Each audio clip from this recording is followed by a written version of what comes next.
자, 오늘 강의안 보겠습니다. 시간은 많지 않고 살펴볼 내용은 많고 오늘 강의안 제자 훈련으로 평신도를 교회와 세상의 리더로 세우는 교회라는 제목으로 말씀을 드립니다. 우리 해운대 제일교회 사명은 위대한 계명과 위대한 명령에 순종하며 성경의 원리를 따라 사역하는 주님이 세우기 원하시는 바로 그 교회를 이루는 것입니다. 이건 여러분이 암송하셔야 됩니다.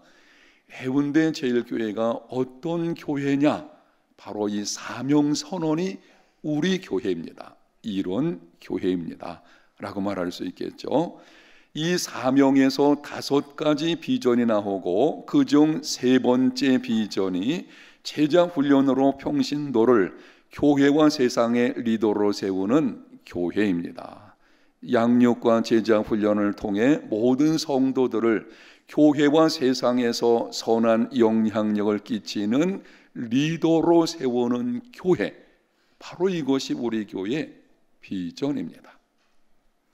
리더라고 하는 말을 여러분이 자주 듣게 되는데요, 지금은 셀 리더를 셀 목자 이렇게 우리 교회에서 명칭을 좀 바꿔놨죠. 동일한 의미이지만은 이 목자라고 하는 개념이 더 돌봄을 좀 강조하는 것으로 보여서 바꿔놨는데요, 리더는 이끄는 사람이에요.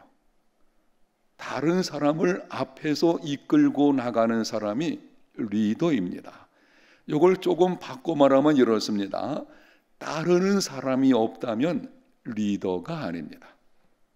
셀 목자, 셀원들이 여러분을 따르는 것이죠. 양들이 목자를 따르는 것처럼 여러분들이 작은 목자로 우리의 목자장 되시는 분은 예수님이시죠. 우리는 셀이라고 하는 작은 목장과 같은 곳입니다. 거기에 목자로 하나님께로부터 부르심을 받은 자들이고 여러분을 따르는 셀원들이 있죠. 그래서 리더죠. 우리 교회의 사명은, 여기 비전은 이런 것입니다. 우리 교회 모든 성도들이 훈련을 잘 받아가지고 가정이나 직장이나 사업장이나 있는 그곳에서 다른 사람을 따라합니다. 이끄는 사람, 그 사람이 리더예요. 그렇게 세우는 것이 우리 교회의 비전입니다.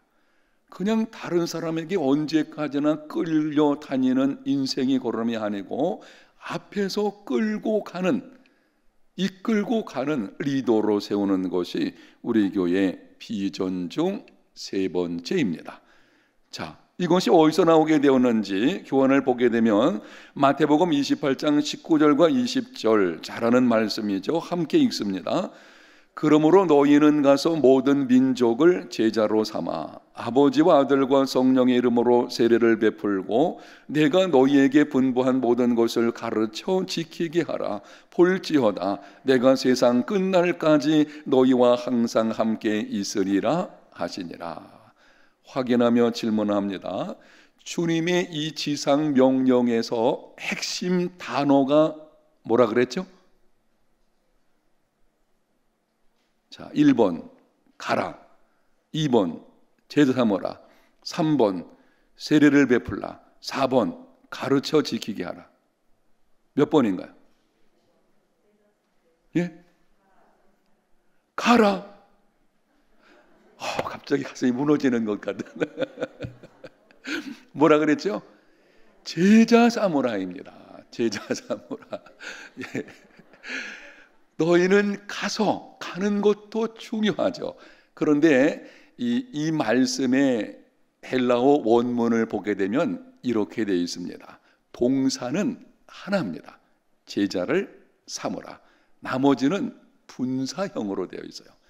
너희는 모든 민족으로 가면서 세례를 베풀면서 가르쳐 지키게 하면서 어떻게 하라? 제자를 삼으라.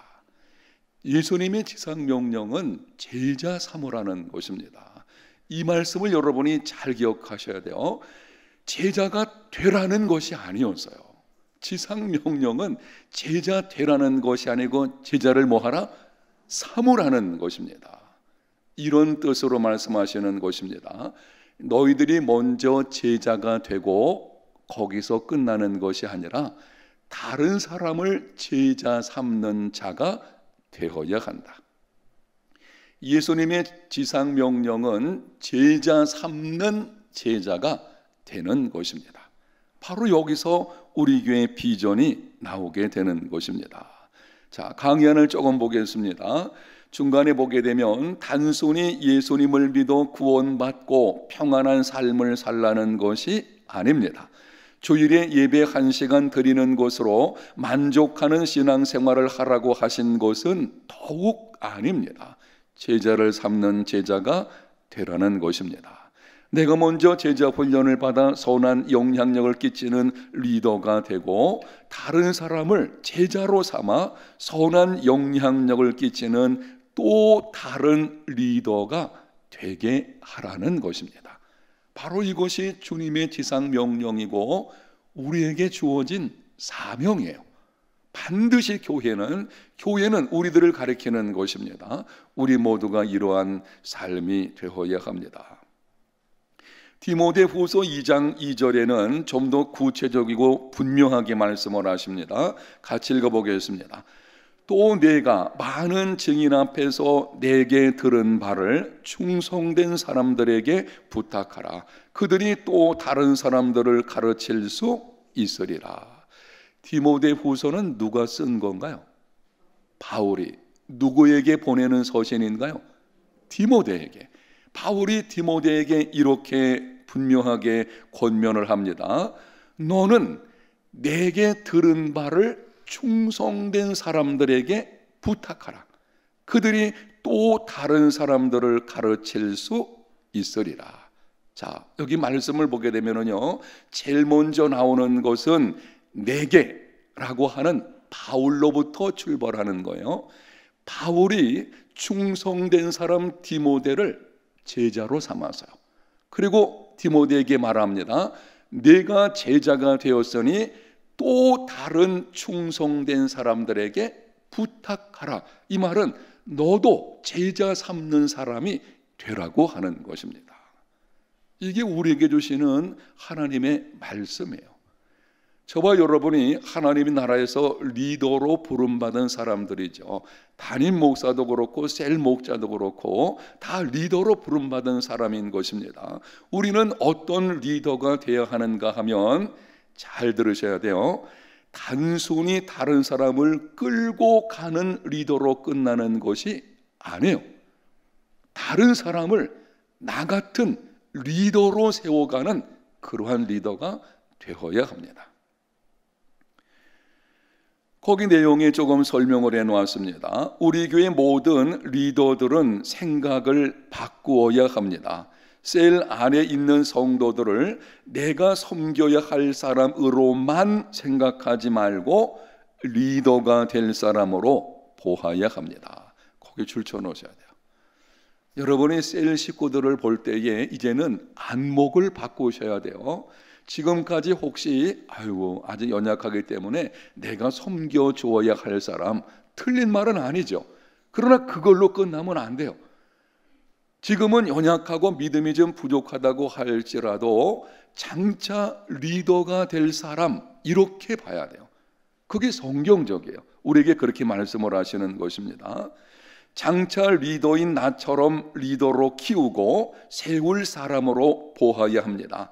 이러한 비전을 가지고 기도하고 섬기고 훈련받게 하고 함께 해야 합니다. 그 다음 보면은 언제까지나 자신을 따르는 사람으로 내버려 두는 셀 리더, 이런 목자들이 있습니다.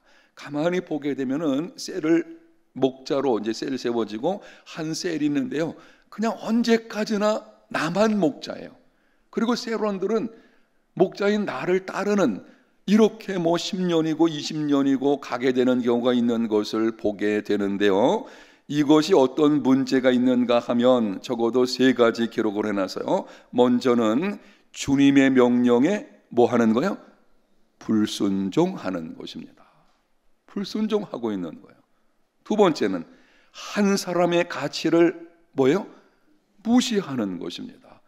여러분, 세론들, 저 같은 경우에는 우리 해운대 제일교회 모든 사람들 다 리더가 될 사람이에요. 세상 속에 선한 영향력을 끼쳐가지고 세상을 이끌고 갈 사람들이거든요. 그렇게 가치를 가진 사람들인데 그냥 언제까지나 먹여주고 입혀주고 그래서 그냥 믿음 하나 잘 지키게 만들까, 이렇게 되어서는 안 된다는 것이죠. 이제 우리의 생각을 바꿔야 됩니다. 세 번째는요, 이렇게 말을 합니다. 섬겨주고 훈련을 받게 하면 나와 같은, 아니 나보다 훨씬 뛰어난 리더가 될 수 있는데 그대로 내버려 둔다는 것은 뭐한 것입니까? 무책임한 것입니다. 자, 여러분 저를 보셔야 돼요. 이건 중요한 말씀이에요. 셀 목자들, 하나님 나라의 리더들은요, 세상의 리더와 좀 차이점이 있어요. 세상의 리더는요, 자기만 잘 따라오면 돼요. 그리고 자기만 섬겨주면 됩니다. 요즘 뭐 대통령 하겠다고 뭐 서로 뭐 피 터지는 싸움을 벌이고 있는 것을 보게 되는데, 앞으로 대통령 우리가 잘 뽑아야 됩니다. 여러분 지금부터 기도하면서 누가 대통령이 되는 것이 좋을지 정말 신중하게 앞으로 봐야 돼요. 대통령이 누가 되느냐 하는 것이 나라의 모습을 결정하잖아요. 아주 중요한 때 우리가 직면해 있는데, 서로 대통령 되고 리더가 되려는 것은 자기를 뭐 섬겨주고 자기가 원하는 것을 하는 거죠. 뭐 내가 원하는 것을 이루기 위해서 자기를 따르는 사람들 얼마나 많아요. 뭐 일국의 대통령 되면은 그 나라 전체 뭐 그렇게 될 수 있잖아요. 그러나 하나님 나라 리더는 그렇지 않습니다. 하나님 나라의 리더는 지금 내가 섬기고 있는 그 사람, 여러분들에게는 세론들이죠. 그 사람을 바라볼 때에 이런 겁니다. 앞으로 나와 같은 리더가 될 사람. 근데 여기 조금 더 나가면 이렇습니다. 앞으로 나보다 어때요? 훨씬 더 좋은 리더가 될 사람, 이렇게 봐야 돼요. 제가 만약에 우리 부목사님들 이 교회에 있는데요, 이렇게 보는 거죠. 앞으로 나보다 더 뛰어나고 큰 목회를 할 사람, 이렇게 보는 것이죠. 여러분 그렇게 보고 기도하고 섬겨주고 함께하고, 바로 그게 리더의 모습인 것이죠. 언제까지나 그냥 나만 따르는 사람으로 남겨두게 되면은요, 그냥 늘 그 모양이죠. 아니죠. 어찌하든지 세론들, 여러분 세례인에 속한 사람들을 훈련받게 만들고 데리고 다니고 또 기도 자리에 함께 나오게 하고, 그래서 그 믿음을 자라게 만들어야 돼요. 왜 그렇습니까? 나와 같은 뭐로 세우기 위해서? 리더로 세우기 위해서. 이를 위해서 먼저 할 일은 셀에서 반드시 예비 셀 목자들 여러분 세우셔야 돼요. 여러분이 볼 때에 예비 셀 목자들이 세울 사람이 없는 것처럼 보일지 모르지만 있어요. 없는 것이 아닙니다. 이렇게 하십시오. 그냥 여러분 마음에 한번 쫙, 예를 들면 5명이 있으면은 누구를 세우면 좋을까? 이 사람이 괜찮겠다라고 하면은 그냥 일방적으로 여러분 마음으로 찍는 거예요. 먼저 말하면은 부담스러우니까 마음으로 딱 이 사람이 예비 셀 리더가 되었으면 좋겠다. 그렇게 마음으로 작정을 하고 그 다음에는 그 사람을 위해서 그냥 기도하는 거예요. 기도해주고 그리고 함께하게 하고 훈련받게 하고, 그럼 어느 순간 그 사람이 그 리더로 세워지게 되는 거죠. 한 사람 한 사람 이렇게 리더로 세워가는 것, 바로 그것이 하나님 나라의 리더의 모습인 것이고, 그것이 우리 교회의 비전이에요. 여기 비전이 있습니다. 그 다음에 이런 말씀이 나옵니다. 진정한 성공은 계승됨에 있습니다. 믿음이 계승되고 사역이 계승되고 비전이 계승되어야 합니다. 사람은 누구나 때가 되면 내려놓아야 합니다. 그때의 모든 것이 잘 계승된다면 진정한 성공입니다. 따라합니다. 계승. 여러분 한 사람의 인생을 살펴볼 때에 그 사람의 인생의 진정한 성공은요, 잘 계승을 이루었나, 여기 있는 거예요. 나는 잘했어요. 나는 진짜 한 가정을 잘 이끌고 한 셀을 잘 세우고, 아니 한 교회를 담임 목사가 돼가지고 잘 이끌어갈 수 있겠죠. 그런데 문제는 언젠가는 내려놔야 되거든요. 여러분, 내가 가장 이러더라도 여러분이 여러분 가정의 믿음의 신주라고 부르죠. 믿음의 여러분이 가정의 중심에 서 있더라도 언젠가는 자녀들 떠납니다. 결혼에 떠나잖아요. 결혼이라는 것은 부모를 떠나는 거예요. 떠나보내십시오. 언제까지나 붙들고 있으면 안 되죠. 떠나보내야 되죠. 떠나보냈을 때의 그 자녀가 나와 같이, 아니 나보다 더 좋은 믿음의 사람으로 이어져야 돼요. 이게 성공이에요. 그것뿐 아니죠. 얼마 지나면은요, 우리는 하나님 부르실 거예요. 가끔 말씀드리잖아요. 제가 이제 분명하게 말씀드릴 수 있는데 100년 이후에 여기 앉아 있을 사람 아무도 없어요. 모르겠어요. 여기 30대 혹시 셀리더가 있으면 앞으로 장기 막 갈아 끼고 막 그래가지고 저희 아들 녀석이 하는 말이 한 번은 웃음의 소리도 얘기하더라고요. 아유, 걱정하지 마세요. 내가 많은 돈을 벌면 엄마 아빠 나중에 정신만 놔두고 다 갈아 끼줄 테니까, 야, 몽땅 다 그냥 갈아 끼줄 테니까 뭐 걱정하지 말라는, 아마 그런 시대가 올지도 모르죠. 사실은 뭐 그럴 수도 있겠지만 여러분, 그렇습니다. 언젠가 우리는 하나님 부르시면은요 가야 돼요. 그러면은 그 다음에 문제가 뭔가요? 내가 떠난 후에 그 자리에 누군가가 이어서 계속 나가게 해야 돼요. 셀도 마찬가지입니다. 우리가 언제까지나 셀 목자 하는 거 아니잖아요. 나이 들고 힘들면 내려놓아야 될 때가 있잖아요. 그럼 우리 셀 어떻게 하겠어요? 믿음의 개성, 그 사역이 개성되어야 돼요. 반드시 개성돼야 되는데, 아유 뭐 교회에서 알아서 해주겠지, 이해하고 들으세요. 그거 무책임한 거예요. 리더는요 거기에 대한 책임이 있어요. 이 개성에 대한 거. 담임 목사의 책임 중에 하나도 여기 있습니다. 담임 목사도 언젠가는 내려놓을 때가 있겠죠. 그 내려놨을 때에 정말 나보다 더 뛰어난 후임 목사가 와서 목회하고 교회를 잘 이끌어 간다면 그게 진정한 성공이죠. 아니 나는 잘해서요, 그런데 개성이 안 돼 가지고 그 다음에 막 문제가 생긴다. 그러면 이건 문제가 되는 것입니다. 진정한 성공은요 개성을 잘 이루어야 돼요. 여러분들이 여러분의 셀 아니면은 가정 아니면은 여러분의 교회 안에서 어떤 팀의 그 팀장으로서 뭐 이런 거죠. 앞장서 리더로 주어진 사역을 감당할 때에는 여러분의 그 믿음뿐만이 아니고 사역도 잘 계승할 수 있는 진정한 인생의 성공자가 되시기를 축복합니다. 저는 이거 놓고요 지금도 계속 새벽에 기도하고 있어요. 하나님, 이 문제 가지고 믿음의 개성 그리고 사역의 개성, 이게 잘 이루어져야 되잖아요. 아주 중요한 문제죠. 그러려면은 리더를 키워야 돼요. 자, 그렇다면 이런 질문이 나오게 됩니다. 리더를 키우고 세우는 리더가 되려면 어떻게 해야 합니까? 한번 따라합시다. 나는 리더를 키우고 세우는 리더입니다. 이렇게 보셔야 돼요. 나는 누구냐? 리더로서 나는 누구냐 할 때는 나는 또 다른 리더를 키우고 그리고 세우는 리더입니다. 이게 우리예요. 이게 납니다. 셀 목자는 바로 여기 있는 것입니다. 이렇게 되려면 어떻게 해야 하는지 오늘 두 가지만 간략하게 말씀드리겠는데요. 첫 번째로 디모데후서 2장 1절 같이 읽겠습니다. 내 아들아, 그러므로 너는 그리스도 예수 안에 있는 은혜 가운데서 강하고. 자, 여러분이 알고 있는 성경 구절이지만 바로 위쪽에 보게 되면 충성된 사람에게 부탁하라, 그 말씀이 있죠. 그게 디모데후서 2장 2절 말씀이에요. 그런데 그 말씀을 주기 전에 바울이 디모데에게 먼저 이렇게 말하는 것입니다. 내 아들아, 그러므로 너는 그리스도 예수 안에 있는 은혜 가운데서 어떻게 하고? 강하고. 리더가 또 다른 리더 삼는 리더가 되려고 하면은 제일 먼저 기억할 것은 그리스도 예수 안에 있는 은혜 가운데서 강한 사람이 되어야 합니다. 내가 그 사람을 가르치는 것 중요합니다.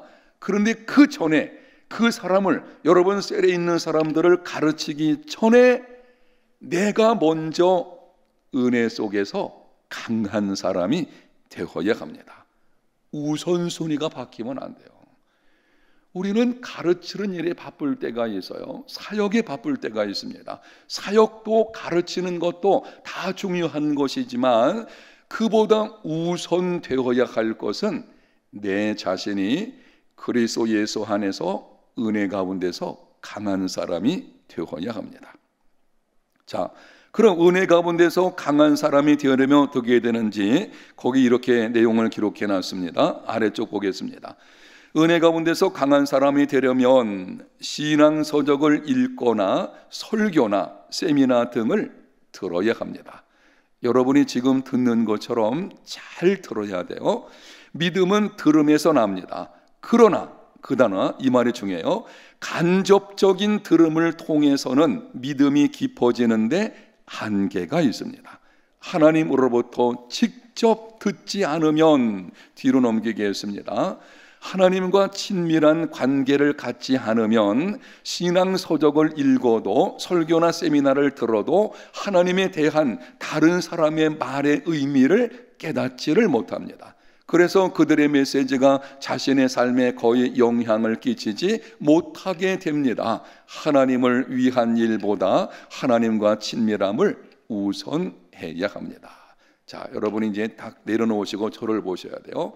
이 말씀 굉장히 중요하고 리더는 반드시 기억을 하셔야 됩니다. 리더는 은혜 속에서 강한 사람이 반드시 되어야 돼요.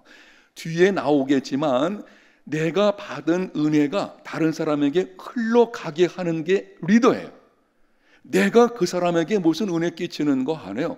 하나님의 은혜가 내게 임해서 그 은혜가 다른 사람에게 흘러가게 하는 것이거든요. 이렇게 되려고 하면은 반드시 기억할 것이 들어야 되고요. 설교 말씀도 잘 들어야 되고 때로는 세미나 참석해서 훈련도 받아야 할 것이고 신앙 서적도 읽어야 돼요. 간증도 여러분 들어야 될 것이고. 근데 문제는 여기 있어요. 그렇게 책 많이 읽고 성경을 많이 아는 것 같기도 하고 어떤 경우에서는요 정말 들은 바가 많아서 어떻게 리더의 삶이 되어야 되는지를 잘 알고 있으면서도 정작 그 심령에 하나님의 은혜는 메말라 있을 수도 있어요. 이게 놀랍잖아요. 훈련 받았어요. 훈련 많이 받습니다. 근데 그럼 심령에 메말라 있어요. 왜 그렇습니까? 믿음은 들음에서 나지만 아주 중요한 신앙의 원리가 뭐냐면 내가 하나님 그분으로부터 직접 듣는 게 있어야 돼요. 간접적인 들음만 가지고는 은혜 속에서 강해질 수 없습니다. 하나님 그분으로부터 들어야 돼요. 기도하는 중에 하나님께서 말씀하시게 되죠. 대부분의 경우에는 알고 있는 성경 구절을 떠올리게 하셔서 말씀하실 수 있고 때로 이럴 수 있죠. 설교, 제가 우리에게 부임해가지고 벌써 20수년이 지났잖아요. 설교 엄청 많이 들으셨죠? 맞죠? 저도 설교 엄청 많이 했어요.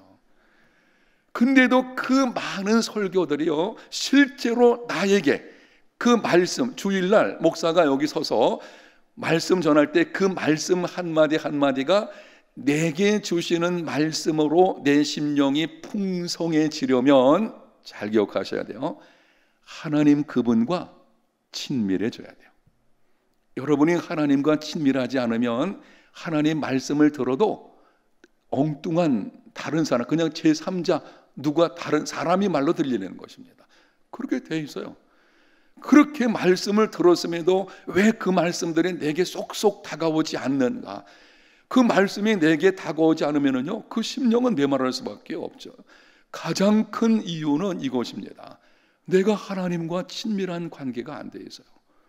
하나님과 친밀하면 어떻게 되겠습니까? 그분으로부터 직접 들으려면 그분에게 말씀드리고 내가 듣고 기도 생활이죠. 기도 생활에 성공하지 않으면 사역에 성공할 수 없습니다. 좀 더 보겠습니다. 디 호크라는 사람이 이렇게 말을 했는데 전에 한번 여러분에게 드린 말씀 중에 갖고 온 거거든요. 디 호크라는 사람이 그 내용을 한번 같이 읽어보겠습니다.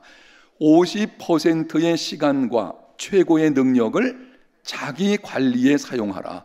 그래야 비로소 윤리적, 도덕적, 영적 구성 요소들이 새어나가지 않는다. 여러분 어떻습니까?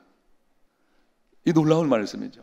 여기 이분이 하는 말이 사실 우리가 열심히 인생을 뛰어다니다 보게 되면 이거 쉬운 문제는 아니에요. 근데 이게 이 말씀에 우리가 도전받아야 되는데 50%의 시간과 최고의 능력을 자기 관리에 사용하라.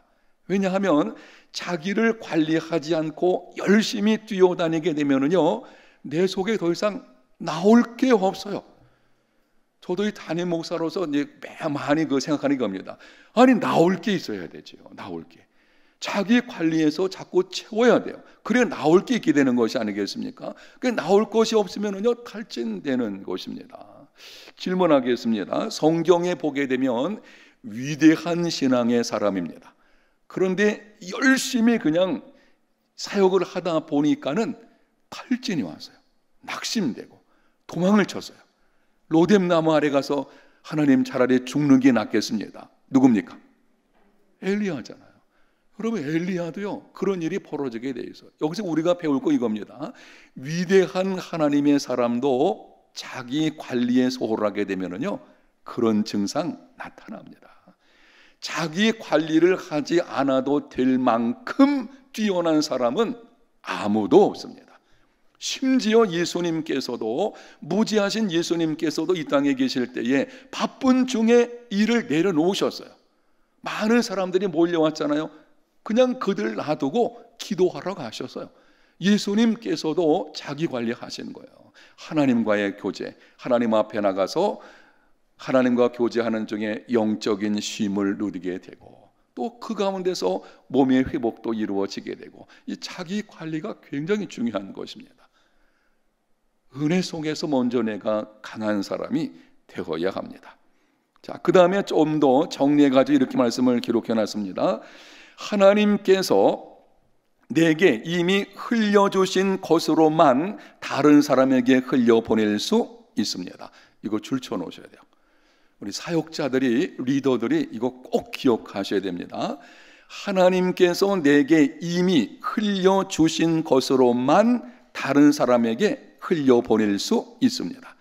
은혜를 받아야 은혜를 나눌 수 있습니다. 가지고 있지 않은 것은 다른 사람에게 나누어 줄 수 없습니다. 그러므로 하나님과 함께 교제하는 것이 우선되어야 합니다. 하나님과 충분한 교제를 할 수 있는 뭘 만들라 그래서요? 나만의 길가를 만들어야 합니다. 계속 나오죠. 나만의 길가를 만들어야 된다. 기도에 성공하지 못하면 사역에도 성공할 수 없습니다. 이 내용을 제가 올라오기 전에 한 번 더 읽어보았거든요. 그때 퍼뜩 이런 생각이 들었습니다. 아, 그렇구나. 리더에는 세 종류의 리더가 있겠다라고 하는 생각입니다. 첫 번째는요, 그냥 빈 리더가 있어요. 준비가 전혀 안 된, 글쎄요, 리더들 가운데 그런 사람이 있어가만은 하여튼 언제 처음에는 준비되었을지 몰라도 그냥 심령이 고갈되어서 이제는 바닥이 보이는 거예요. 남은 것이 없어요. 이런 리더의 경우는요, 아니 남은 게 없으니까 소리만 요란합니다. 소리는 높아지는 거예요. 근데 아무런 은혜가 없어요. 감흥도 없게 되어지죠. 두 번째 이런 겁니다. 남아있기는 한데 이게 얼마 없어가지고 이 심령이 많이 고갈된 거죠. 얼마 없으니까 그 남은 것을 막 쥐어 짜는 거예요. 이런 거 치약 짤 때 아시죠? 치약 짤 때 한 번은 제가 이거 지금 시간이 지난 일인데요. 지금 생각난 게 하나 있습니다. 제 사무실에 그 치약 있거든요. 치약을 쫙쫙 짜는데 한 번은 들어가 보니까는 이렇게 치약 밑에다가 이렇게 집게 넣어가지고 탁 해놨어요. 쫙 짜가지고 그래서 야 이거 지혜롭다. 왜냐하면 손으로 짜면 그 다음에 어떻습니까? 뒤로 밀려가잖아요. 쫙 짜는 거죠. 치약도 그냥 쫙 짜가지고 남김없이 짜서 사용하시죠? 아끼세요. 아껴 써야 돼요. 그렇습니다. 쫙 짜는 거죠. 여러 영적인 것은요, 남은 게 없어가지고 정말 쥐어 짜는 리더 되면 안 돼요. 제가 솔직하게 말씀드리는데 오래전에 제가 한번 탈진 증상 왔을 때는요, 진짜 쥐어 짰어요. 주일날 설교로 올라올 때 너무 힘들었어요. 왜? 사무실에서 여기 올라오는 게 그렇게 멀 수가 없어요. 왜? 탈진되니까. 그 당시 성전 건축, 교회당 건축하고 막 이것저것 막 온갖 일들이 있다 보니까는 뭐 너무 지친 거죠. 이 지친 상태에서는 이 고갈된 거죠. 몸도 지치고 그러다 보니까 마음도 지치고 그렇게 되면은 영적으로도 지치게 됩니다. 사람은요 몸과 영혼을 분리할 수가 없어요. 그렇게 돼 있거든요. 그건 지쳐버리는 거예요. 그러니까 막 쥐어 짜는 거예요. 얼마나 힘듭니까? 그렇게 쥐어 짜다 보니까 결국에는 설교하다가 주저앉는 일이 벌어지게 되는 것입니다. 그런 일이 생길 수 있어요. 우리 리더가 그렇습니다. 여러분이 셀 목자로서 셀원들을 섬길 때에 이렇습니다. 제대로 섬기려고 하면 쉽지 않습니다. 이 목회라는 것도 그래요. 목회라는 것이 진짜 제대로 하려고 하면은요 쉴 틈 거의 없을 정도예요. 뭐 앉으나 서나 집에서나 심지어 화장실 가서도 온통 머릿속에 이 교회에 관한 생각들이죠. 근데 그게 우리가 볼 때는 제가 젊었을 땐 이게 충성이라 생각해가지고 그렇게 뛰었는데 가만히 보니까는 주님 원하시는 것은 그게 전부가 아니었어요. 충만해요. 내가 채워지는 시간이 우선 되어야 돼요. 그게 바쁘고 힘들고 일이 많잖아요. 그때 어떻게 되냐면 일이 많으니까는 처리해야 될 게 많다는 뜻이잖아요. 잠시 내려놔야 돼요. 그냥 탁 내려놓고 주님 앞에 가서 엎드려 가지고 그분과 교제하면서 시간을 좀 보내야 됩니다. 제가 안식년 갔다 온 이후에 완전히 회복이 그때 이루어졌는데 그래서 안식년이 사실은 필요한 것이죠. 그 안식년 갈 때 염려한 것이 사람들이 있었지만 그게 아니더라고요. 하나님이 하시는 것이니까 이 충만이죠. 무슨 말씀을 드리는지 아시겠죠? 여러분 우선순위 맡기면 안 됩니다. 여러분 자신이 먼저 그리스도 예수 안에서 은혜 가운데 강한 사람 되어야 돼요. 그래서 하나님의 은혜가 내 심령 속에 지금 넘쳐 흘러야 돼요. 제 기도 제목 가운데 하는 겁니다. 하나님 넘쳐 흐르는 사역되게 해주세요. 흘러야 돼요. 하나님께로부터 내려오는 것이 나를 통해서 막 흘러가게 되면은요, 이때는 은혜가 있게 되고 또 한 가지는 마음의 기쁨도 있는 거예요. 그 여유도 있고요, 평안하고요. 그분이 하시는 건데 뭐. 그런데 하나님께로부터 이렇게 내려오는 게 충만하지 못하면 일은 해야 되겠고, 여러분 셀 목자로 아니면 여러분이 셀 목자뿐 아니라 가정에서 자녀를 교육하거든 아니면은 세상 속에 주어진 믿음 생활하건 그때 이것이 없으면 그냥 쥐어짜야 되죠. 내 속에 얼마 없는 거 얼마나 힘듭니까? 피곤하죠. 옆 사람과 이렇게 한번 경험합니다. 충만한 사역자가 되시기를 바랍니다. 충만하셔야 돼요. 성경적인 원리가 거기 있어요. 여러분 예수님께 대해서도 성경에 이렇게 기록하잖아요. 은혜와 진리가 뭐라 했죠? 충만하더라 그랬습니다. 그게 사역의 원리예요. 예수님께서 이 땅에서 그 공생의 사역에 성공하시는 것이 바로 거기 있어요. 은혜와 진리가 충만하더라. 충만한 것, 넘쳐 흐르는 것입니다. 이러한 사역자, 이런 리더들이 되시기를 축복합니다. 저는 우리 해운대 제일교회 모든 셀 목자들이요 정말 은혜 충만했으면 좋겠어요. 그냥 어떤 면에서는 보기만 해도 은혜가 된다. 야 이거 좀 좋긴 좋겠는데 이렇게 되면 위험할 수도 있죠. 교만해질까봐. 하여튼 여러분 그런 리더가 됐으면 좋겠습니다. 두 번째 보겠습니다. 리더를 키우고 세우는 리더가 되려면 두 번째는 에베소서 4장 12절과 13절에 이렇게 기록을 합니다. 함께 읽겠습니다. 이는 성도를 온전하게 하여 봉사의 일을 하게 하며 그리스도의 몸을 세우려 하심이라. 우리가 다 하나님의 아들을 믿는 것과 하는 일에 하나가 되어 온전한 사람을 이루어 그리스도의 장성한 분량이 충만한 데까지 이르리니. 잘하는 성경 구절이죠. 여기도 분명하게 앞부분에 말씀을 합니다. 온전하게 하여 봉사의 일을 하게 하며. 질문합니다. 온전하게 하는 것이 먼저예요? 봉사 일을 하는 것이 먼저예요? 온전한 것이 먼저예요. 사실 교회 안에서 이런 말을 하게 되죠. 아이고 이 직분 맡으세요. 일하세요면 일하는 중에 클 거예요. 맞아요. 그 말이 틀린 말은 아닙니다. 근데 그것도 기본적인 준비가 돼 있어야 되지. 준비가 안 된 일꾼을 세우게 되면요 넘어지게 되는 거예요. 온전한 것이 먼저입니다. 그럼 온전한 사람이 된다는 것은 무엇입니까? 그 바로 아랫부분에 있습니다. 그리스도의 장성한 분량이 충만한 데까지 이르는 것이요, 그것은 곧 예수 그리스도를 닮은 사람이 되는 것입니다. 리더를 세우는 리더가 되려면 예수님 닮은 인격의 사람이 되어야 합니다. 자, 두 가지 말씀드렸는데, 처음에는 여러분들이 은혜 속에서 강한 사람이 되어야 한다. 근데 은혜 속에서 강한 사람이 되면은요, 따라오는 것이 있는데, 이 사람이 성숙해지게 되겠어요. 하나님의 은혜가 내 안에서 역사하면 내가 변하게 되어져 있어요.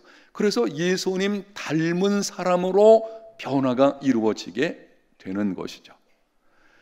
무슨 일을 하느냐보다 중요한 것은 어떤 사람이 되느냐 하는 것입니다.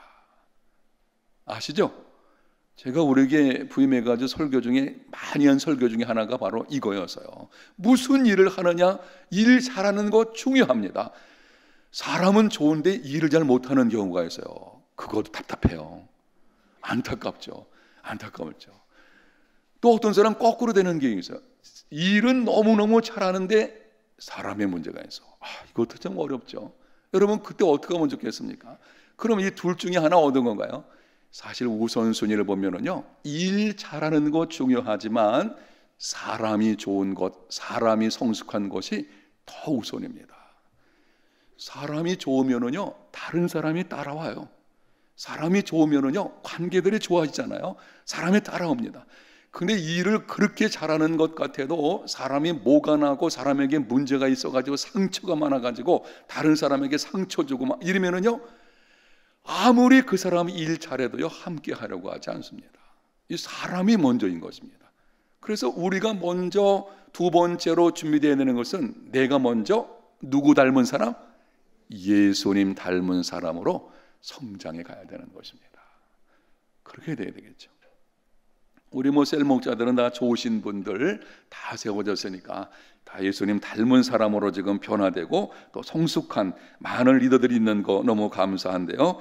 자, 여기 보게 되면 네온 사월이라고 하는 정신과 의사가 정서적 성숙이라는 책을 썼는데, 그 책에서 성숙한 인간이 어떤 사람인지를 8가지로 얘기해놨어요.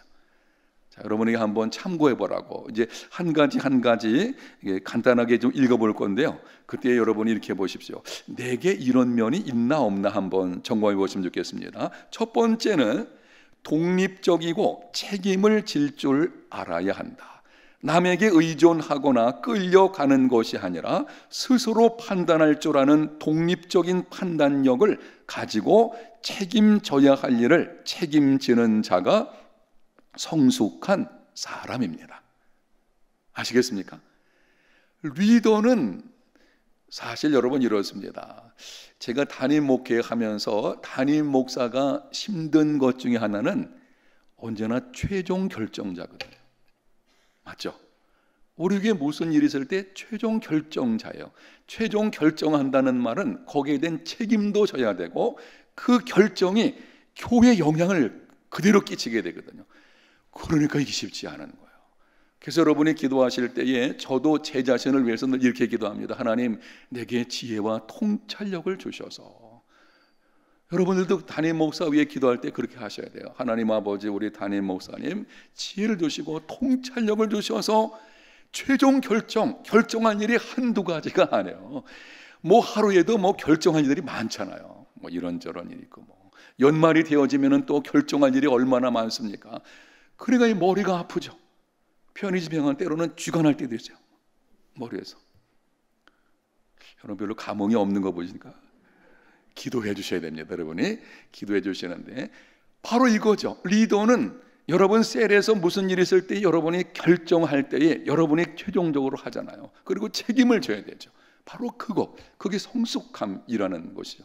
리더가 언제나 따르는 사람한테 의존해 가지고 이러면 곤란하겠죠.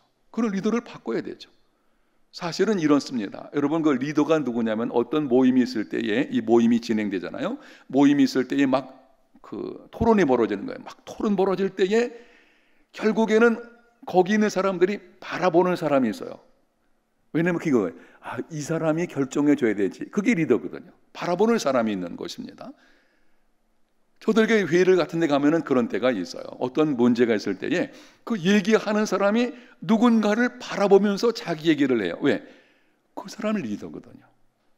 이 최종적인 판단력, 독립적인 거, 그리고 책임질 줄 아는 거, 바로 그게 리더의 자질인 것이고 이 성숙한 것이죠. 두 번째 보겠습니다. 남에게 나누어 줄 아는 사람입니다.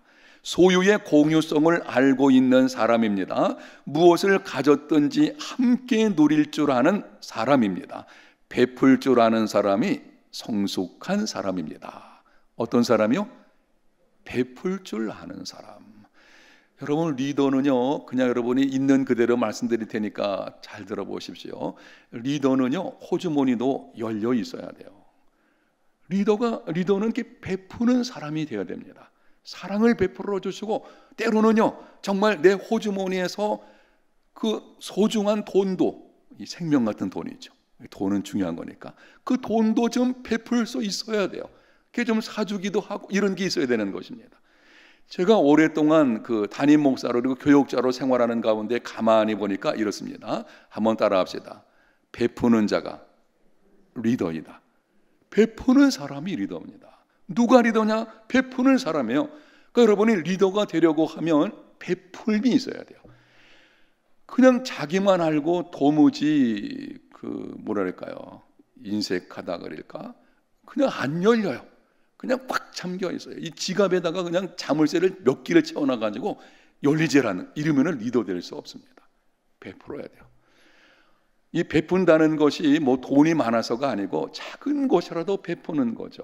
그리고 사랑으로 베풀고, 이 베푸는 사람이 성숙한 사람이라 하는 것이죠. 세 번째입니다. 협력할 줄 아는 사회성이 있어야 합니다. 도움을 받을 줄도 알고 도울 줄도 아는 사람이 되어야 합니다. 도움을 받지도 않고 도움을 주지도 않겠다는 사람은 미성숙한 사람입니다. 미성숙한 거죠. 이걸 예수님에게 좀 적용해 보겠습니다. 앞에 보게 되면 독립적이고 책임질 줄 알아야 된다 그러는데, 예수님은요, 오직 하나님의 뜻, 바로 그거 판단하고 거기에 책임지고 나가셨잖아요. 예수님은 자신을 내어줬죠. 베풀 때에 자신을 전부를 내어주셨죠. 여기 같은 게 그렇죠. 여러분, 놀라운 것은요, 예수님은 사실은 도움이 필요 없으신 분이십니다. 아니, 오병이어를 가지고 5,000명 이상을 남자 장정만 먹일 수 있는 능력이에요. 그러면 뭐가 필요하시겠어요? 도움받을 필요 뭐 있겠어요? 그냥 배고프면 어떻게 돼요? 돌 들고서 어때요? 예? 돌 가지고 떡 대라, 뭐 생선 대라. 아니, 그럼 될 거 아니겠어요? 뭐. 근데 성경에 보니까는 예수님을 여자들이 이렇게 섬겼어요. 그리고 어느 곳에서는 제자들이 먹을 것을 구하러 동네로 들어갔어요. 사마리아 성에 갔을 때는. 아니, 뭐 제자들 그 수고를 끼칠 필요가 뭐가 있겠어요? 그냥 말씀 한마디 하시면 그냥 먹을 거 만드셔가지고 얘들아 와라, 우리 먹자, 그러면 끝날 건데 아니거든요. 예수님께서 그걸 보여주시는 거예요. 사회성을. 예수님 그분께서도 다른 사람에게 도움을 받으셨다는 것은, 우리는요, 도움을 주고 도움 받는 이 관계가 함께 이루어져야 돼요. 나 혼자 하려는 것은 안 되는 것입니다. 이 협력할 줄 아는 사회성, 이게 성숙한 사람이죠. 네 번째 보겠습니다. 자기 양심과 조화하며 느낌과 행동을 조절할 줄 알아야 한다. 적어도 자신의 감정을 제어할 줄 알아야 합니다. 해야 할 말과 하지 말아야 할 말을 분별하며 행하는 사람이어야 합니다. 할 말과 할 행동을 불쑥, 여기가 잘못 친 것 같은데, 분별해야 됩니다. 안 해야 할 말을, 요거 잘못 쳤죠? 제가 컴퓨터에 안자가 조금 잘못됐어요. 안자 거기 좀 집어넣으세요. 안 해야 할 말과 행동을 불쑥 해버리고 일생을 두고 후회하는 것은 성숙하지 못한 사람입니다. 지금은 우리 교회에서 제가 그런 얘기를 들어본 적은 없는데, 제가 우리 교회 부임하고 얼마 되지 않아서 제가 이런 말 들어봤어요. 어느 그 당시에는 구역이잖아요. 구역장 중에 한 사람이 말을 얼마나 그냥 함부로 막 하는지. 그래서 왜 그렇게 하십니까? 그랬더니 하는 말씀이, 목사님, 그래 나는 뒤끝이 없잖아요. 맞아요. 그런 사람의 특징은 뒤끝이 없어요. 뒤끝 없는 건 좋은데 그 말 때문에 이미 상처는 다 받아놨어요. 다른 사람이. 그건 아니죠. 성숙한 사람인지 미성숙한 사람인지는 이 말하는 것 보고 알 수 있습니다. 여러분, 리더는요, 따라합니다. 말조심. 성숙한 사람은 항상 생각하고 말을 합니다. 내가 무슨 말을 해야 될지 한 번쯤 생각하고 말하거든요. 미성숙한 사람은요, 여기 나온 것처럼 이 조화가 없어요. 느낌과 행동을 조절을 못하는 거예요. 그냥 있는 그대로 막 나오는 거죠. 생각대로 막. 이거는요, 여기 미성숙한 모습인 것입니다. 이 해야 할 말과 하지 말아야 할 말을 잘 조절할 수 있는 사람이 성숙한 사람이고, 이 사람이 리더입니다. 다섯 번째 보겠습니다. 분노와 적개심을 구분할 줄 알아야 합니다. 화가 난다고 미운 마음을 가지지 말아야 합니다. 분노하는 것과 적개심은 다른 것입니다. 적어도 의와 불의가 어떤 것인지 분별하는 자가 성숙한 사람입니다. 자, 질문하겠습니다. 확인하기 위해서. 성숙한 신앙의 사람도 화낼 때가 있나요, 없나요? 화낼 수 있나요, 없나요? 있어요. 예수님이 화냈나요, 안 냈나요? 어디서? 성전에서 장사하는 걸 보시고 예수님 얼마나 화가 나셨으면요, 그 노끈으로 채찍을 만들어 가지고 큰 소리 치면서 그냥 휘두르셨잖아요. 막, 야, 제가 아마 그러면 아마 요즘은 그랬을 거예요. 아유, 저 목사님 왜 저래?라고 할 거죠. 그 과격한 모습을 보였잖아요. 분노하셨어요. 여러분, 예수님의 분노는요, 이게 온유한 사람도 분노할 때는 반드시 분노해야 돼요. 왜? 그것이 죄와 관련된 문제거든요. 성전에서 장사함으로 인해 가지고 성전을 그 도적의 솔같이 만들어 버리는 것뿐 아니라 그 이상으로 이방인들이 하나님께 나오는 것을 막는 이런 일이 벌어졌잖아요. 그런 걸 볼 때에 이 죄의 문제에 관련해 가지고는 분노해야 돼요. 여러분, 자녀가 죄 가운데 있을 때는요, 화가 나야 돼요. 여러분, 그렇죠? 화가 나야 돼요. 화가. 아니, 공부 좀 못해가지고 입시에 떨어진 거는 화가 나면서도 믿음 생활 소홀히 하는 건 화가 안 나고 있다. 이게 뭐가 문제가 잘못되고 있는 거 아니겠어요? 화낼 때에 화를 낼 수 있어야 되죠. 그게 성숙한 사람인 것입니다. 근데 여기 중요한 말 이겁니다. 분노와 적개심은 구분해야 됩니다. 예수님은 그렇게 분노하셨는데 그들을 위해서 자신을 내어주셨어요. 이게 놀라운 거죠. 죄에 대해서 분노하셨지만 그 사람들에 대해서 적개심을 가진 건 아니었어요. 근데 이게 미성숙한 사람은 이 분노할 때 적개심 품게 되죠. 너 두고 봐라, 이런 거죠. 두고 봐라, 나중에 한번 걸리면은 나한테 된통 당할 때, 이런 식으로 마음속에 쓴 뿌리, 이 적개심을 갖는 경우가 있어요. 여러분, 리더는 그러면 안 돼요. 제가 평생 좌우명으로 삼는 것들 중에 한 가지 말씀드리면 이런 것입니다. 누군가를 미워하면 목회 생명은 끝난다, 이거예요. 저는 그렇습니다. 우리 교회 성도들이 뭐 거의 속 안 썩여요. 제가 너무 감사한 일은 정말 그렇습니다. 우리 해운대 제일교회 성도들이 정말 속 썩이는 성도들이 거의 없어요. 근데 거의 없다는 말은 뭐예요? 조금은 있거든요. 아니, 그럴 수 있죠. 뭐 속 안 썩이는 데가 어디 있어요? 자녀도 속 썩이는데요. 자녀가 2명밖에, 아니 1명만 있어도요, 그 1명 자녀가 속 썩일 수 있는데요. 사람이 있는 것에 왜 속 썩이는 사람이 없겠습니까? 여러분, 그럴 때도요, 속 썩일 때도 이런 거예요. 좀 속상하고 화가 날 때는 있지만 미워지면 곤란합니다. 미워지면은 이런 거예요. 목회자의 생명이 끝난다고 저는 보거든요. 그러니까 만약에 어떤 사람에 대해서 속상함이 생기면은 그 사람 놓고 축복하며 기도해야 되는 거예요. 새벽에 하나님 그 사람 축복해 주시고 그 가정에 복을 주시고. 왜? 그러면은 다시 그 속에서 이 사랑의 감정이 다 나오게 되죠. 여러분, 그렇게 하셔야 돼요. 누군가 미워지면 안 됩니다. 여러분, 셀에 속색이고 확 찌르는 이런 세론들 있죠. 뺀질뺀질 말 안 듣는 세론들 없나요? 있죠. 속상하고 그래도 미워지면 곤란하죠.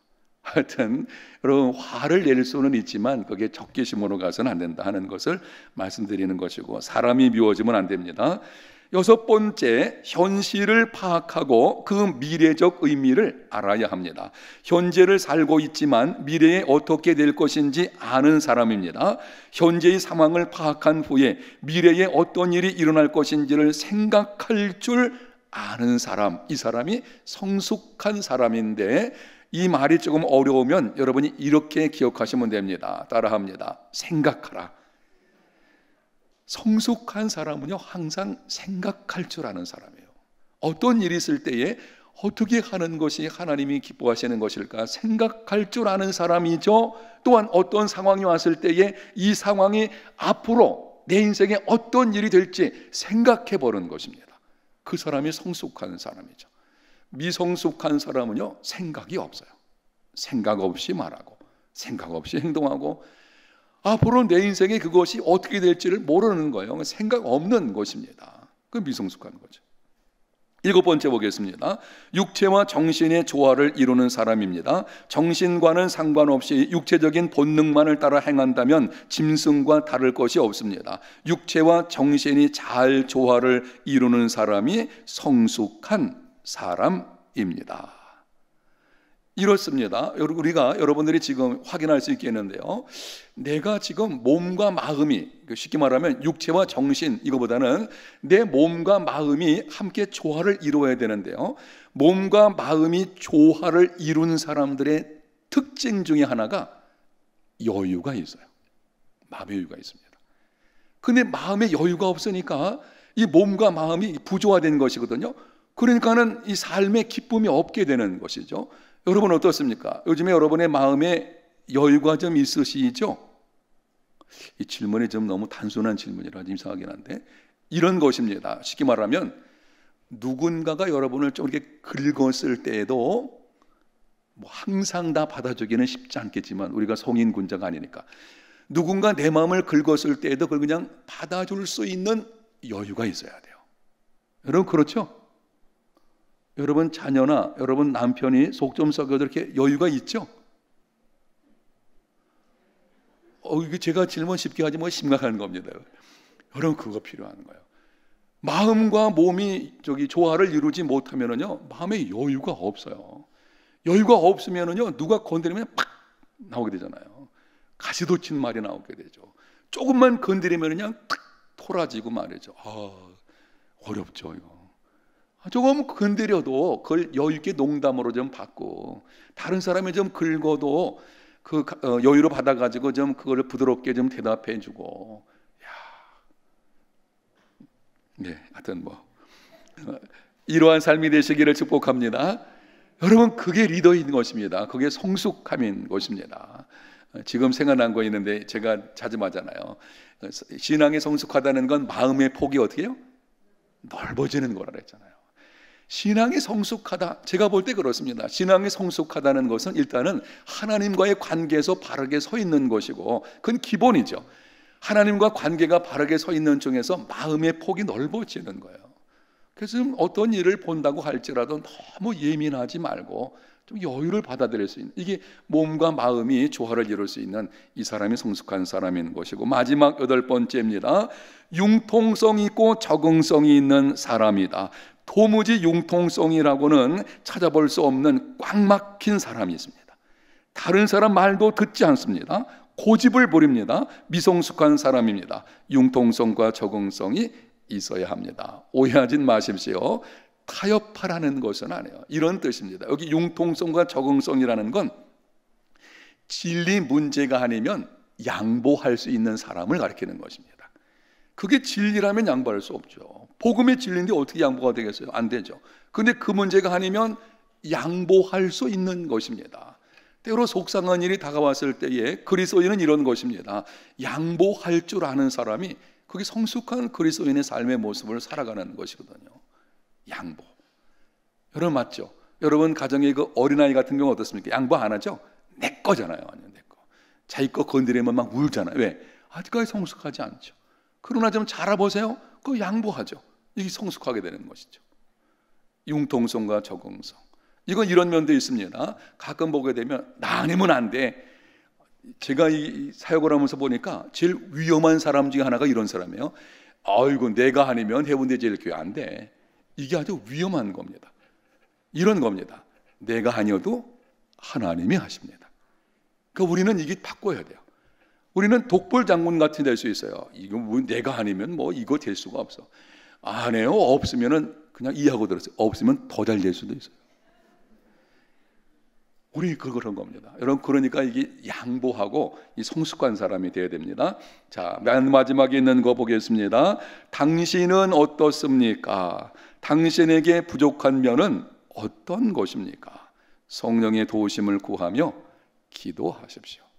혹시 저와 여러분 중에서 여기 8가지 적어놨는데요, 이런 면에서 내가 아직까지 좀 미성숙한 것 같다 그러면은 그게 기도 제목이 되어야 돼요. 성령의 도우심을 구하면서 나를 좀 변화시켜 주시옵소서. 잘 안 변하죠. 잘 안 변하면은 하나님께서 가만히 안 계시거든요. 변화되게 만드시죠. 때로는 고난도 주시죠. 근데 그걸 받아들이면서 그걸 통해서 변화가 이루어져야 되죠. 하여튼 여러분이 성숙한 사람 되시기를, 그래서 좋은 리더를 키우고 세우는 리더들 다 되시기를 예수님 이름으로 축복합니다. 우리 시간 통성으로 한번 기도하는 시간을 갖겠습니다. 이 시간에 이렇게 한번 기도하겠습니다. 첫 번째로는 우리 교회 비전을 위해서, 특별히 제자 양육 훈련으로 우리 교회 모든 성도들, 교회와 세상에서 다른 사람에게 선한 영향력을 끼치는 리더들이 되게 하여 주시옵소서 기도하시고, 두 번째로는 하나님 아버지 나를 리더로 세워주신 것 감사합니다. 이제는 리더를 키우고 리더를 세우는 리더가 되겠습니다. 나를 도와주시옵소서. 세 번째는 예수 그리스도 안의 은혜 속에서 강한 사람 되게 해주시고, 그 다음에는 성숙한 신앙과 인격의 사람으로 자라가기를 원합니다. 성령님 나를 붙들어 주시옵소서. 마지막으로 여러분, 셀 식구들의 건강과 안전을 위해서, 또 이번 주간의 셀 모임을 위해서 우리 통성으로 같이 기도하는 시간을 갖겠습니다. 하나님 아버지, 은혜와 사랑을 감사합니다. 오늘 말씀을 통해서 우리 교회 세 번째 비전에 관해서 듣게 하셔사오니, 제자 양육 훈련을 통해 우리 군대 제일 계속한 모든 성도들 한 사람 한 사람들이 세상과 그리고 교회 안에서 선한 영향력을 끼치는 리더들로 세워지게 해주시기를 원합니다. 세상에 끌려가는 삶 되지 않게 도와주시고, 이제는 세상을 이끌고 갈 수 있는 선한 영향력으로, 그리고 하나님의 말씀에 근거해서 세상을 이끌고 갈 수 있는 이런 하나님의 사람들 되게 해주시기를 원합니다. 우리들을 리더로 세워주신 것을 감사합니다. 리더를 키우고 리더를 세우는 리더가 되기를 소원하오니, 제자 삼는 제자가 될 수 있도록 우리들에게 은혜를 베풀어 주시옵소서. 이제는 언제까지나 다른 사람을 섬기는 것들만 만족하는 것이 아니라, 하나님 아버지 그 이상으로 다른 사람을 잘 세워서 나와 같은 리더로, 아니 나보다 더 뛰어난 리더로 세워갈 수 있는 일에 우리를 사용해 주시기를 원합니다. 예수 그리스도 은혜 안에 가운데서 강한 사람 되게 해 주시옵소서. 주님 안에 있는 은혜로 풍성하게 하셔서 우리로 하여금 충만하게 하심으로 넘치는 은혜 가운데서 흘러 넘치는 가운데 감당되어지는, 우리에게 주시는 하나님의 그 풍성한 은혜가 다른 사람에게 흘러가게 할 수 있는 이러한 사역이 되게 해주시기를 원합니다. 성령으로 충만하게 해주시옵시고, 은혜 가운데서 강하고 충만하게 하셔서 우리를 통해서 하나님의 역사하심이 수많은 사람들에게 이루어지기까지 은혜를 베풀어 주시기를 원합니다. 성숙한 신앙과 인격의 사람이 되기를 소원합니다. 하나님 아버지 나를 다스려 주시고, 내 안에 있는 모난 부분을 깎아주시고, 하나님의 말씀의 능력으로 새롭게 해주시고, 하나님 앞에 나가서는 기도하는 중에 하나님의 그 은혜로 말미암아 내 인생과 내 삶이 온전히 변화되기까지 나의 인격을, 그리고 나의 사람됨을 새롭게 변화시켜 주시기를 원합니다. 성숙한 사람, 예수님 닮은 사람 될 수 있도록 은혜를 베풀어 주시고, 우리 모든 셀 식구들 한 사람 한 사람들의 영역 간의 강건함을 붙들어 주시기를 원합니다. 육신의 여러 가지 낙함으로 인해서 힘들어하는 성도들 찾아가 주셔서 치료의 광선을 발하여 주시고, 일으켜 세워주시고, 이제는 모든 암세포들이 죽어지게 하시고 생명의 놀라운 역사들이 그 가운데 나타날 수 있게 해주시기를 원합니다. 이번 주 셀 모임 가운데 함께 해주시고, 우리 모든 셀 목회들 한 사람 한 사람들 늘 강건케 붙들어 주시기를 원합니다. 주님의 능력의 등길로 붙들어 주시옵소서. 이들의 삶이 어디서 어떤 모습으로 있든지 형통하는 삶이 되게 해주시고 충성될 때에 그 모든 것을 따라 이 땅의 모든 삶도 주님께서 은혜 가운데 붙들어 주셔서 상을 넘치는 생명의 복이 넘치는 삶이 이루어지게 해주시기를 원합니다. 주님 도와주시옵소서. 함께 해주심을 감사합니다. 영광을 받아주시옵소서. 하나님 아버지, 우리들을 부르시고 셀 목자로 여러 가지 모습으로 하나님 나라를 섬기는 리더들로 세워주신 것 감사합니다. 능히 감당할 수 있도록 그리스도 예수 안에서 은혜 속에 강한 사람들 되게 하여 주시옵소서. 우리 모든 셀 목자들에게 성령으로 충만하게 하시고 위로부터 내려오는 하나님의 그 풍성한 은혜가 넘쳐 흐르게 하셔서 흘러가는 사역자들, 그 가운데서 많은 사람들을 하나님의 기쁨으로 세워가는 믿음의 일꾼들 되게 하여 주시옵소서.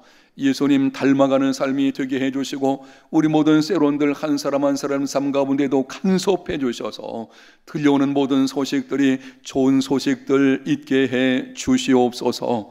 우리 셀 목자들 어디서 어떤 모습으로 어떤 영육간에 강건케 붙들어 주시고 무엇보다도 하나님의 크신 은혜 속에서 날마다 주어진 여러 가지를 감당할 때에 형통하는 삶 되게 하여 주옵소서. 예수님 이름으로 기도합니다. 아멘.